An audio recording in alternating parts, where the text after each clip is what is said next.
여야 내부적으로는요, 각 당 대표를 향한 불만이 지금 표출되고 있습니다.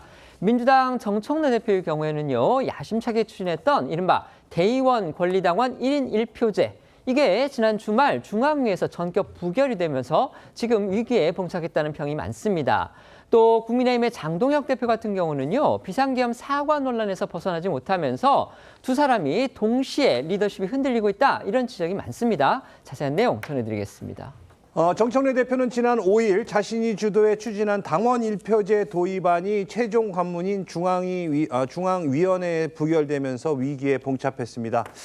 당원 1표제 도입안은요, 이 대의원과 권리당원의 표 반영 비율을 기존 20대 1 미만에서 1대 1로 개정하는 것으로 이 정 대표가 이 당권 선거에 나서며 제시한 핵심 공약 중 하나였고, 때문에 이번 중앙위 투표는 이 정 대표에 대한 신임 투표 성격으로도 해석이 됐었습니다. 하지만 결과는 이 중앙위원 596명 가운데 찬성 271명으로 이 과반인 299명을 넘지 못한 부결로 정 대표의 체면이 크게 구겨진 겁니다. 이번 결과를 두고 당 안팎에서는 이 정청래 대표를 향해 누적된 불만이 터져나왔다는 해석이 나옵니다. 그간 여권에서는 정 대표가 1인 1표제 추진을 충분한 의견 수렴 없이 너무 서두르는 게 아니냐, 이런 지적과 함께 특히 정 대표의 움직임이 내년 8월로 예정된 당대표 연임용 사전 작업이란 의심이 커진 상황이고요.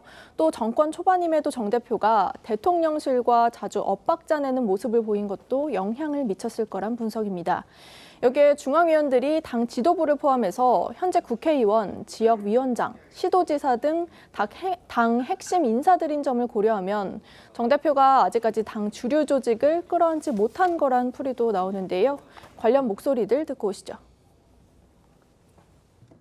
당원 여러분들께 진심으로 사과드립니다.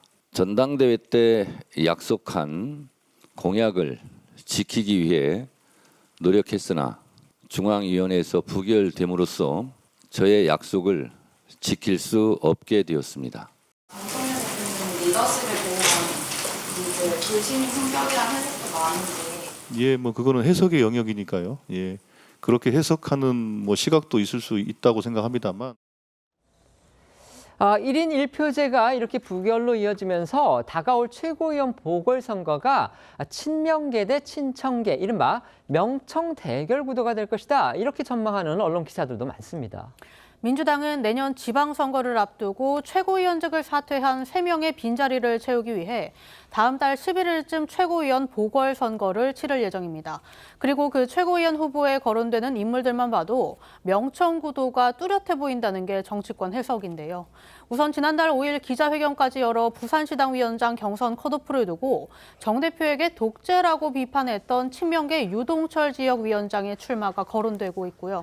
또 대장동 변호인 출신인 이건태 의원과 1인 1표제에 대한 공개 우려를 표현한 강득구 의원도 거론이 되고 있습니다. 반면 친정 대표계에선 정 대표 체제 하에서 당직을 맡은 문정복, 이모경 의원 등의 이름이 오르내리고 있는데요.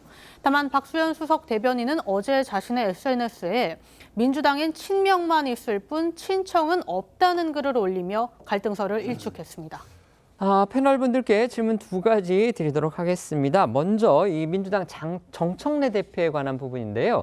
정청래 대표가 정말 의욕적으로 밀어붙였죠. 이 대의원과 그다음에 권리당원과 일반 당원 1대 1로 투표의 가치를 주겠다. 그래서 이른바 1인 1표제를 추진을 했었는데, 이게 지금 당무위원회까지는 통과를 했는데요. 최종 관문이라고 할 수 있는 중앙위원회에서 부결이 됐습니다. 이게 지금 민주당 안팎에서는 그래도 가결은 되지 않겠느냐, 일부 부정적인 의견이 있기는 하지만 그래도 가결은 되지 않겠느냐, 이런 예상이 있었는데 뜻밖에도 저렇게 난관에 부딪힌 겁니다. 그리고 지금 최고위원들 보궐선거를 하게 돼 있는데 그 구도가 친 이재명계와 친 정청래계 이런 식으로, 물론 언론이 표현하는 언론의 표현이기는 합니다만 친명 대 친청, 이렇게 양쪽 간의 대결 구도로 가게 생겼다. 지금 이런 의견들과 또 해석들이 나오면서 과연 정청래 대표의 리더십이 지금 위기를 맞고 있는 것이냐, 이 논란이 커지고 있는 듯합니다. 어떻게 생각하십니까? 확실히 혁명보다 혁신이 더 어려운 것 같습니다. 그런데 대통령과 정청래 대표와의 대결로 이렇게 엮어가는 것은 너무나도 과도하다라고 생각을 하고, 다만 지금 대의원들은 충분히 본인들이 당무에 개입할 수 있는 어떤 참여할 수 있는 소통의 공간이 제대로 보완되지 않았기 때문이다라고 생각을 하고 있고 또 대의원들에게 영향을 줄 수 있는 지역위원장들이 거기에 대해서 아직 동일하지 않기 때문에 이런 결과가 나온 것이지 대통령과 당대표 간의 대결이라는 이 구도 자체가 좀 맞지 않는다라고 보고 있고 여기에 대해서는 정청래 대표가 좀 더 현실적인 방안을 찾아야지 통과가 될 것 같다 이런 생각합니다. 짧게 여쭤볼게요. 아까 저희 기자가 이제 그 설명하면서도 그 부분에도 일부 들어 있었습니다. 이번 중앙위 표결 결과가 정청래 대표의 리더십에 대한 일종의 신임 투표 성격이 될 수도 있다. 이런 관측도 있었다고 하는데 그 부분은 어떻게 보십니까? 취임한 지 얼마 되지 않은 대표에게 신임 투표라는 것은 좀 앞뒤가 맞지 않는 것 같고요. 다만 이 아젠다에 있어서 조금 호불호가 있었던 것 같다 이렇게 알고 있습니다. 네.